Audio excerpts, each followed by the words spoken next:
Hello students, நான் உங்கள் தனசேகரன். நம்ம இந்த வீடியோவில் எதை பற்றி பேச போகிறோம் அப்படின்னா, நம்ம எல்லாருமே எதிர்பார்த்துட்டு இருந்த நம்மளுடைய ரேங்க் அப்படிங்கக்கூடிய விஷயம் நமக்கு இன்னைக்கு பப்ளிஷ் ஆயிடுச்சு. ஸோ நம்ம கையில் நம்மளுடைய ஜென்ரல் ரேங்க் என்ன அப்படிங்கிற விஷயம் தெரியும். அதே போல் நமக்கான கம்யூனிட்டி ரேங்க் என்ன அப்படிங்கிறது தெரியும். நீங்கள் 7.5 வர்றீங்க அப்படின்னா அதுக்கான ரேங்க் என்னன்னு தெரியும். ஸ்போர்ட்ஸில் வர்றீங்க அப்படின்னா இந்த மாதிரி நீங்கள் எந்த ஸ்பெஷல் கேட்டகரியில் வர்றீங்களோ அதுக்கான ரேங்க் என்ன அப்படிங்கிறது எல்லாத்துக்குமான ரேங்க் இன்னைக்கு நமக்கு பப்ளிஷ் பண்ணிட்டாங்க. சரிங்களா? ஸோ இதுக்கு மேலே நமக்கு அடுத்தது கவுன்சிலிங்கில் நம்ம என்ன காலேஜ் கிடைக்கும், எப்படி கிடைக்கும் அப்படிங்கிறத தான் நம்ம ப்ரிடிக்ட் பண்ணணும். ஸோ நமக்கு இந்த வருஷம் கட் ஆஃப் இன்க்ரீஸ் ஆகிருக்கு அப்படிங்கிற மாதிரி சொல்லியிருக்காங்க. கண்டிப்பாக அது உண்மையான ஒரு விஷயம் தான். நமக்கு 0.5 கட் ஆஃப்லேருந்து கிட்டத்தட்ட ஒரு 7-8 கட் ஆஃப் வரைக்கும் இன்க்ரீஸ் ஆகிறதுக்கான வாய்ப்பு இருக்குது. ஓகேங்களா? ஸோ அதனால் நம்ம கட் ஆஃபை பேஸ் பண்ணி ஒரு சாய்ஸ் லிஸ்ட்டை நம்ம ப்ரிடிக்ட் பண்ணி வச்சுருந்தோம் அப்படின்னா கண்டிப்பாக நம்ம அதை ஆல்டர் பண்ண வேண்டிய ஒரு சுச்சுவேஷனில் தான் இருக்கும். ஓகேங்களா? நீங்கள் 180னா இந்த காலேஜஸ்ஸு, 175னா இந்த காலேஜஸ்ஸு, 190னா இந்த காலேஜஸ்ஸு அப்படின்ட்டு நீங்கள் ஒரு ப்ரிப்ரேஷன் பண்ணியிருந்தீங்க அப்படின்னா கண்டிப்பாக அதில் நம்ம கொஞ்சம் சேஞ்சஸ் பண்ண வேண்டிய ஒரு சூழ்நிலையில் தான் இருக்கும். ஓகேங்களா? ஏன்னா கட் ஆஃப்ங்கிறது ஏறப்போகுது. போன வருஷம் 180 கிடைச்ச காலேஜ் பார்த்தீங்க அப்படின்னா இந்த வருஷம் 185 இருந்தால் தான் கிடைக்கும். ஸோ அந்த மாதிரியான ஒரு சூழ்நிலை உருவாகிருக்கு. ஸோ நம்ம கட் ஆஃப் வச்சு ஒரு சாய்ஸ் லிஸ்ட்டை ப்ரிப்பேர் பண்ணியிருந்தோம் அப்படின்னா அதை கொஞ்சம் நம்ம சேஞ்சஸ் பண்ணிட்டோம் அப்படின்னா ஓகேங்களா? அதை நம்ம இப்போ எப்படி நம்ம சேஞ்சஸ் பண்ணோம் அப்படின்னா அதுக்கான வெப்பன்ஸ் பார்த்தீங்க அப்படின்னா நமக்கு நம்மளுடைய ரேங்க் தான். ஓகேங்களா? நம்மளுடைய ஜென்ரல் ரேங்க் தான். அதை வச்சு தான் நம்ம ஒரு ரெஃபரன்ஸ் எடுத்து ஸோ அதை வச்சு தான் நம்ம சாய்ஸ் லிஸ்ட்டை ப்ரிப்பேர் பண்ண போகிறோம். சரிங்களா? ஸோ அது எது எப்படி இருந்தாலும் நமக்கு காலேஜுக்கான ஆர்டர் கிடைக்கணும். எந்த காலேஜை மேலே வைக்கணும், எந்த காலேஜை கீழே வைக்கணும், எதை நம்ம மிடில் வைக்கணும் அப்படின்ட்டு ஒரு ஐடியா கிடைக்கணும். சரிங்களா? ஒரு ரெஃபரன்ஸ் நமக்கு கிடைக்கணும். ஸோ அந்த ரெஃபரன்ஸ்க்காக தான் நம்ம இந்த ரேங்க் வச்சு நம்ம அதன்படி நம்ம ஒரு இதை கொடுத்துருக்கோம். ஓகேங்களா? எப்படி இருந்தாலுமே உங்களுக்கு அதை பார்க்கும் பொழுது புரியும். ஓகேங்களா? கண்டிப்பாக வீடியோவை ஸ்கிப் பண்ணாமல் பாருங்கள். அப்போ தான் நம்ம சொல்லக்கூடிய விஷயம் என்ன அப்படிங்கிறது புரிய வரும். ஸோ சாய்ஸ் லிஸ்ட்னு சொன்னோடனே நீங்கள் அப்படியே ஸ்கிப் பண்ணிட்டு போய் கடைசியாக சாய்ஸ் லிஸ்ட் இருக்கும் அப்படின்னு கண்டிப்பாக தேடாதீங்க. வீடியோவை தெளிவாக கேட்குறவங்களுக்கு சாய்ஸ் லிஸ்ட் இருக்குது. ஓகேங்களா? கண்டிப்பாக உங்களுக்கு சாய்ஸ் லிஸ்ட் இருக்குது. ஸோ நீங்கள் ஸ்கிப் பண்ணாமல் பார்த்தீங்க அப்படின்னா தான் நான் என்ன சொல்ல வர்றேன் அப்படிங்கக்கூடிய விஷயம் உங்களுக்கு புரியும். ஓகேங்களா? ஸோ ஸ்கிப் பண்ணி பார்க்குற மாதிரி இருந்தால் நீங்கள் தயவு செஞ்சு வீடியோ விட்டு வெளியே போயிருங்க. நீங்கள் பார்க்க வேணாம். கடைசி வரைக்கும் பார்க்குறவங்களுக்கு கண்டிப்பாக ஒரு சஸ்பென்ஸான ஒரு சர்ப்ரைஸ் இருக்குது. ஓகேங்களா? அதே போல் நிறைய யூடியூபர்ஸ் ஒரு நாள் நம்மளை வச்சு செஞ்சுட்டு இருந்தாங்க. இந்த கட் ஆஃப் இந்த காலேஜ், இந்த கட் ஆஃப் இந்த காலேஜ் அப்படின்ட்டு நிறையா வாயிலேயே வடை சுட்டுட்டு இருந்தாங்க. சாய்ஸ் லிஸ்ட் தர்றேன் அப்படின்னு சொல்லி வாயிலேயே வடை சுட்டுட்டு இருந்தாங்க. பட் நம்ம இனிமே வடை சுடுறதுக்கெல்லாம் நம்மக்கிட்ட டைம் இல்லை. நீங்களும் இனிமே அந்த வடை சுடுற வரைக்கும் பார்க்கக்கூடிய பொறுமையும் உங்களுக்கு இருக்காது. ஓகேங்களா? ஸோ அதனால நம்ம டக்குன்னு ஒரு முடிவுக்கு சாய்ஸ் லிஸ்ட் அப்படிங்கிறது என்ன, நம்ம எப்படி இதுக்கு மேலே நம்ம ப்ரிப்பேர் பண்ண போகிறோம் அப்படிங்கிறத நம்ம தெளிவாக நம்ம இதில் பார்க்க போகிறோம். Computer science and engineering. ஓகேங்களா? இது படிக்கணும் அப்படின்னம்னா உங்களுக்கு என்ன கட் ஆஃப் இருக்கணும், என்ன காலேஜுக்கு கட் ஆஃப் விட்டு தள்ளுங்க. கட் ஆஃப்ங்கிறது இன்க்ரீஸ் ஆயிடுச்சு. ஸோ அதை நம்ம பர்ஃபெக்டாக சொல்ல முடியாது. இதுக்கு மேலே நம்ம ரேங்க் வச்சு தான் போகணும். சரிங்களா? இப்போ நீங்கள் ஒரு காலேஜ் எக்ஸ்பெக்ட் பண்ணுறீங்க அப்படின்னா உங்களுடைய ரேங்க்கும் அந்த காலேஜில் லாஸ்ட் இயர் க்ளோஸ் ஆன ரேங்க்கும் கிட்டத்தட்ட சேமாக இருக்கு. இல்லை ஒரு 5 ரேங்க் 10 ரேங்க் தான் முன்ன பின்ன இருக்குது அப்படிங்கிற பட்சத்தில் நீங்கள் எதிர்பார்க்கலாம். ஆனால் அந்த காலேஜோடைய க்ளோசிங் ரேங்கை விட உங்களுடைய ரேங்க் குறைவாக இருந்துச்சு அப்படின்னா நீங்கள் அந்த காலேஜை மேக்ஸிமம் எதிர்பார்க்கலாம். ஓகேங்களா? ஸோ உங்களுக்கு ஒரு 25,000 ரேங்க் இருக்குது அப்படின்னா அந்த நீங்கள் எதிர்பார்க்கக்கூடிய காலேஜுக்கு அந்த 25,000 ரேங்க் இருக்குது அப்படின்னா அந்த 25,000 விட உங்களுடைய ரேங்க் குறைவாக இருந்துச்சு அப்படின்னா நீங்கள் அந்த காலேஜ் எதிர்பார்க்கலாம். இப்போ நீங்கள் 3,000 உங்களுடைய ரேங்க் இருக்குது அப்படின்னா நீங்கள் ஒரு காலேஜ் எதிர்பார்த்துருப்பீங்க. அந்த காலேஜுக்கு உங்களுடைய ரேங்க் 3,000 இருக்குது அப்படின்னா அந்த காலேஜுக்கு க்ளோசிங் ரேங்க் 3,000 இருக்குது அப்படின்னா உங்களுடைய ரேங்க் அந்த 3,000 விட குறைவாக இருந்துச்சு அப்படின்னா நீங்கள் அந்த காலேஜை எதிர்பார்க்கலாம். சரிங்களா? ஸோ இப்படி தான் நம்ம இனிமேல் சாய்ஸ் லிஸ்ட்டை ப்ரிப்பேர் பண்ண போகிறோம். ஓகேங்களா? 433 காலேஜஸ் லாஸ்ட் இயரில் பார்ட்டிசிபேட் பண்ணியிருக்காங்க. இந்த வருஷம் எவ்வளோ வர்றாங்க அப்படிங்கிறது நமக்கு வந்தால் தான் தெரியும். அதே போல் 433 காலேஜஸில் கிட்டத்தட்ட ஒரு 9 காலேஜஸில் நமக்கு கம்ப்யூட்டர் சயின்ஸ் டிபார்ட்மெண்ட் கிடையாது. ஓகேங்களா? சிஎஸ் அந்த காலேஜில் கிடையாது. அதே போல் பார்த்தீங்க அப்படின்னா நமக்கு ஒரு கிட்டத்தட்ட ஒரு 13-14 காலேஜஸ் பார்த்தீங்க அப்படின்னா கோர்ஸ் இருந்துமே அங்கே ஒரு சீட் கூட எடுக்கிறதுக்கு ஆள் இல்லை, எடுக்கல. ஓகேங்களா? ஒரு ஸ்டூடெண்ட் 1% கூட சிஎஸ் டிபார்ட்மெண்ட்டை எடுக்கல. ஓகேங்களா? ஸோ அந்த மாதிரியான காலேஜஸ்லாம் நம்ம அவாய்ட் பண்ணணும். நம்ம இப்போ இந்த வீடியோவில் நம்ம பார்க்கக்கூடியதே பார்த்தீங்க அப்படின்னா ஓப்பன் கேட்டகரிக்கான சாய்ஸ் லிஸ்ட் தான். ஓகேங்களா? ஸோ ஓப்பன் கேட்டகரியில் யார் வேணாலும் வரலாம். ஓப்பன் கேட்டகரி தனியாக ஒரு கேட்டகரி இருக்குது, அப்படி ஒரு கம்யூனிட்டி இருக்குது அப்படின்னு நீங்கள் நினச்சிக்கிட்டு இருக்க வேணாம். நீங்கள் பிசியாக இருந்தாலும் ஓப்பன் கேட்டகரியில் வரலாம், அதே போல் நீங்கள் எம்பிசியாக இருந்தாலும் ஓப்பன் கேட்டகரியில் வரலாம்.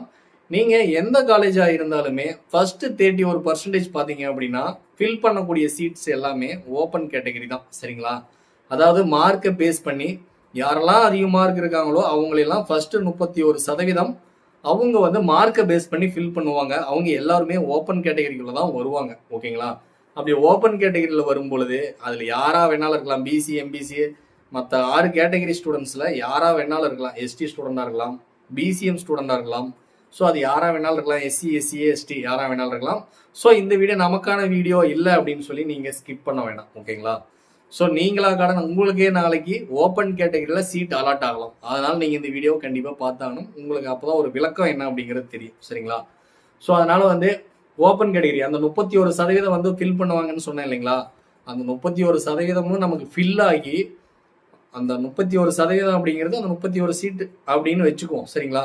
அந்த 31 சீட்டு ஃபில் ஆகி 32வது சீட் வந்துச்சு அப்படின்னா தான் அது வந்து நமக்கு பிசி கேட்டகரிக்கு வரும். அடுத்தது வந்து பிசி கேட்டகரி அதுக்கு மேலே வந்து அந்த 33வது சீட்டாக இருந்தீங்க, அது எம்பிசி ஸ்டூடெண்டாக இருந்தாங்க அப்படின்னா தான் அது எம்பிசி சீட்டுக்கு போகும். ஓகேங்களா?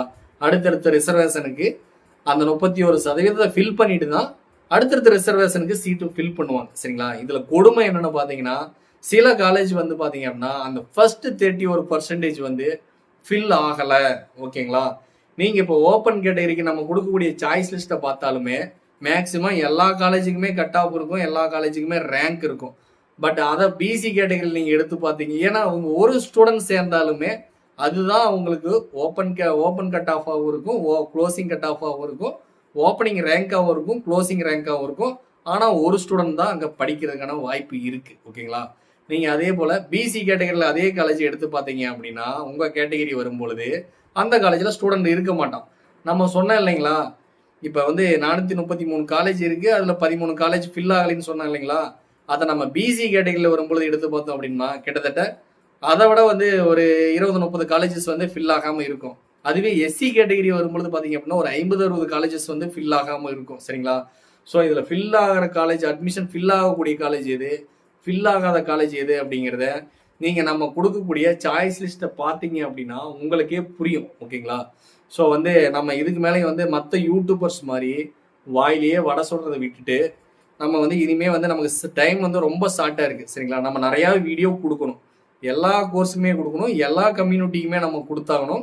ஸோ எல்லாத்துக்குமே நம்ம சாய்ஸ் ஃபில்லிங் வந்து சாய்ஸ் லிஸ்ட் வந்து கொடுத்தாகணும். ஓகேங்களா? ஸோ நிறையா வந்து நம்ம முன்னாடி போட்ட வீடியோஸ்லாம் பார்த்துட்டு நிறையா வந்து நீங்கள் நம்ம கொடுத்த அந்த கூகுள் ஃபார்ம் ஃபில் பண்ணி சார் சாய்ஸ் லிஸ்ட்னு கேட்டிருந்தீங்க. நானும் என்னால் முடிஞ்ச வரைக்கும் நான் டெய்லியும் ஒரு 50 ஸ்டூடெண்ட்ஸ்க்கு வந்து நானே கால் பண்ணி அவங்களுக்கான சாய்ஸ் லிஸ்ட் கொடுத்து பார்த்தேன். பட் நம்மகிட்ட ரெஜிஸ்டர் பண்ண ஸ்டூடெண்ட்ஸ் வந்து ஏகப்பட்ட பேர் டெய்லியும் ரெஜிஸ்டர் பண்ணிட்டு இருக்கீங்க. என்னால் வந்து அதை வந்து நான் பர்சனலாக பேசி என்னால் வந்து சாய்ஸ் லிஸ்ட்டை ப்ரொவைட் பண்ண முடியல. ஸோ வந்து அதை நான் உங்களுக்கு வீடியோலேயே நான் வந்து உங்களுக்கு கொடுத்துட்றேன். ஓகேங்களா? ஸோ நான் அட்டாச் பண்ணி விட்டுறேன். அதே போல் இந்த வீடியோவை பார்க்கக்கூடிய உங்களுக்கு இந்த விஷயம் எந்த அளவுக்கு இம்பார்ட்டண்ட்டாக இருக்கோ, ஸோ அதே போல் அடுத்த ஒரு ஸ்டூடெண்ட்டுக்கும் இந்த வீடியோ தேவைப்படும். சரிங்களா? இந்த சாய்ஸ் லிஸ்ட் வந்து அவங்களுக்குமே தேவைப்படலாம். சரிங்களா? நீங்கள் பார்த்துட்டு இருக்கீங்க அப்படின்னா நல்ல ஒரு விஷயத்தை வந்து உள்வாங்கிக்கோங்க.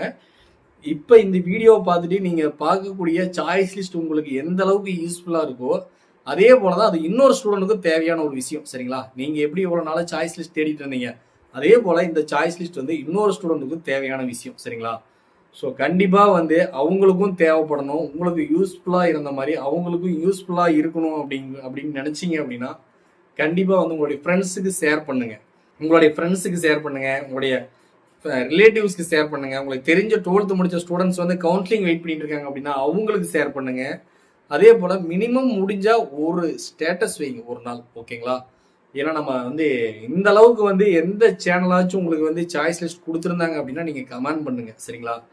நான் ஏன் இதை வந்து நம்ம ஸ்டேட்டஸ் வைக்க சொல்கிறேன், இதை ஏன் நான் ஃபார்வேர்ட் பண்ண சொல்கிறேன் அப்படின்னா, ஸோ இதனோட தேவை என்ன அப்படிங்கிறது நீ பார்க்கக்கூடிய உங்களுக்கு தெரியும். ஸோ அதே போல தான் வந்து எல்லா ஸ்டூடெண்ட்ஸுமே இருந்துட்டு இருக்காங்க. அட்லீஸ்ட் மினிமம் வந்து இந்த ஒரு வீடியோவுக்கு ஒரு 10,000 ஸ்டூடெண்ட்ஸ் பார்க்குறாங்க அப்படின்னா 10,000 ஸ்டூடெண்ட்ஸ்க்கு இந்த சாய்ஸஸ் போய் சேருது அப்படின்னா அதுதான் வந்து போய் சேரணும். மினிமம் ஒரு 10,000 பேர்த்துக்காச்சும் போய் சேரணும். சரிங்களா? ஸோ அதனால் வந்து இந்த வீடியோவை அந்த அளவுக்கு நீங்கள் வைரல் பண்ணுங்கள். டெஸ்கிரிப்ஷனில் வந்து நான் வந்து உங்களுக்கு சாய்ஸ் லிஸ்ட்டை கொடுத்துருக்கேன் சரிங்களா. டிரைவில் வந்து நான் சாய்ஸ் லிஸ்ட்டை கொடுத்துருக்கேன். அதே போல் நம்மளுடைய வாட்ஸ்அப் சேனலுடைய லிங்க் வந்து நான் கொடுத்துருக்கேன். ஸோ நீங்கள் அதில் ஜாயின் பண்ணிக்கோங்க. ஸோ டெஸ்கிரிப்ஷனில் வந்து நான் நிறைய விஷயங்கள் வந்து கொடுத்துருக்கேன். அதாவது வந்து உங்களுக்கு தேவையான சாய்ஸ் லிஸ்ட்டுக்கான பிடிஎஃப் வந்து நான் கொடுத்துருக்கேன் ஓகேங்களா. நீங்கள் டிரைவில் இருக்குது அதை எடுத்துக்கலாம். அதே போல் நம்ம ஓப்பன் கேட்டகரிக்கு நம்ம இப்போ கொடுத்துருக்கோம். ஸோ அதே போல் உங்களுக்கு பிசி கேட்டகரிக்கும் வேணும், அதே போல் எம்பிசி கேட்டகரிக்கும் வேணும். இப்படி உங்களுடைய கேட்டகரிக்கு வேணும் அப்படின்னம்னா நான் ஓப்பன் கேட்டகரிலையும் சார் நான் பிசி தான், அதனால் நான் வந்து எனக்கு இது தேவையில்லை, நான் வந்து எஸ்சி கேட்டகரி எனக்கு இது தேவையில்லை அப்படின்ட்டு அவாய்ட் பண்ணாமல் இந்த வீடியோ கிட்டத்தட்ட நமக்கு ஒரு 10,000 வியூஸ் போச்சு அப்படின்னா அடுத்தடுத்த கேட்டகரிக்கு, ஏன்னா நம்மளுடைய ஃபாலோவர்ஸே கிட்டத்தட்ட பார்த்தீங்க அப்படின்னா ஒரு 2000க்கு மேலே இருக்கீங்க மினிமம் ஓகேங்களா. ஸோ எந்த வீடியோ போட்டாலும் நம்மளை ஃபாலோ பண்ணக்கூடியவங்க ஒரு 2000 இருக்கீங்க. ஸோ ஒவ்வொருத்தரும் ஒரு நாள் ஸ்டேட்டஸ் வைங்க ஓகேங்களா. கண்டிப்பாக வந்து மினிமம் ஒருத்தருக்கு ஷேர் பண்ணுங்க சரிங்களா. ஸோ இது என்னுடைய சேனலுடைய டெவலப்மெண்ட்டுக்காக கிடையாது. ஸோ சாய்ஸ் லிஸ்ட் தேடி நமக்கு எந்த ஒரு எவ்வளோ யூடியூப் சேனல்ஸும் பார்த்துமே நமக்கு வந்து பர்ஃபெக்டான ஒரு சாய்ஸ் லிஸ்ட் கிடைக்கலையே அப்படின்னு வருத்தப்பட்டு இருக்க நிறையா ஸ்டூடெண்ட்ஸ் இருக்காங்க. ஸோ சாய்ஸ் லிஸ்ட் அப்படின்னு சொல்லி நிறையா வந்து இன்னும் ஏமாற்றப்பட்டு இருக்காங்க. ஸோ எந்த யூடியூப் சேனலுமே பர்ஃபெக்டாக ஒரு சாய்ஸ் லிஸ்ட் கொடுக்க மாட்டேங்கிறாங்க. ஸோ அந்த ஒரு காரணத்துக்காக தான் நான் உங்களை வந்து இந்த வீடியோவை வைரல் பண்ண சொல்கிறேனே தவிர ஸோ எனக்கு வியூஸ் கிடைக்கணும் அப்படிங்கிறது கிடையாது சரிங்களா. ஸோ வந்து நான் எப்படி ஒரு 10,000 ஸ்டூடெண்ட்ஸ்க்கு மினிமம் வந்து சாய்ஸ் லிஸ்ட்டை சேர்த்தணும் அப்படின்னு நான் நினைக்கிறேனோ அதே போல் உங்களால் முடிஞ்சது ஒரு 2 ஸ்டூடெண்ட்டுக்கு இந்த சாய்ஸ் லிஸ்ட்டை சேர்த்துங்க சரிங்களா. முடிஞ்ச அளவுக்கு வீடியோவை வந்து நீங்கள் அவங்களுக்கு ஷேர் பண்ணி விடுங்க, அல்லது நீங்கள் சாய்ஸ் லிஸ்ட்டை ஷேர் பண்ணி விடுங்க. உங்களுக்கான சாய்ஸ் லிஸ்ட்டை வந்து நான் வந்து டிஸ்கிரிப்ஷனில் கொடுத்துருக்கேன். ஸோ எடுத்து பார்த்துக்கோங்க. இதே போல் தான் நம்ம வந்து ஒவ்வொரு கோர்ஸுக்குமே கொடுக்க போகிறோம் சரிங்களா. சிஎஸ்க்கு கொடுத்துருக்கோம், அடுத்து வந்து பார்த்தீங்க அப்படின்னா இப்போ இன்றைக்கி நம்ம ஓப்பன் கேட்டகரிக்கு கொடுத்துருக்கோம். அதே போல் நாளைக்கு BC category, BCM category, MBC category, SC, ST எல்லா கேட்டகரி ஸ்டூடெண்ட்ஸுக்குமே நம்ம வந்து வீடியோஸ் கொடுக்க போகிறோம். ஸோ வந்து இந்த வீடியோவோடைய வியூஸ் எப்படி போகுது அப்படிங்கிறத பொறுத்து தான் அது எல்லாமே நடக்க போகுது. எல்லா கோர்ஸுக்குமே நம்ம கொடுக்க போகிறோம் சரிங்களா. ஸோ நீங்கள் ஃபர்ஸ்ட் ரவுண்டாக இருந்துக்குங்க, செகண்ட் ரவுண்டாக இருந்துக்குங்க, தேர்ட் ரவுண்டாக இருந்துக்குங்க, நீங்கள் எந்த ரவுண்ட் ஸ்டூடெண்ட்ஸாக வேணாலும் இருந்துக்கோங்க. இந்த வீடியோ உங்களுக்கு ஒரே வீடியோ தான் சரிங்களா. நம்ம வந்து ஃபர்ஸ்ட் ரவுண்ட் ஸ்டூடெண்ட்ஸ்க்கு தனியாக, செகண்ட் ரவுண்ட் ஸ்டூடெண்ட்ஸ்க்கு தனியாக அப்படிங்கிறதுக்கு நமக்கு டைம் கிடையாது ஓகேங்களா. ஸோ எல்லோருத்துக்குமான வீடியோவோ கொடுக்க போகிறேன். ஸோ வந்து கண்டிப்பாக இந்த வீடியோவை லைக் பண்ணுங்கள், அதே போல் ஷேர் பண்ணிக்கோங்க, முடிஞ்ச வரைக்கும் ஸ்டேட்டஸ் வைங்க. அட்லீஸ்ட் ஒரு 10,000 பேர் பார்க்குற அளவுக்கு இந்த வீடியோவை கொண்டு சேர்த்துங்க ஓகேங்களா. தேங்க்ஸ் ஃபார் வாட்சிங்.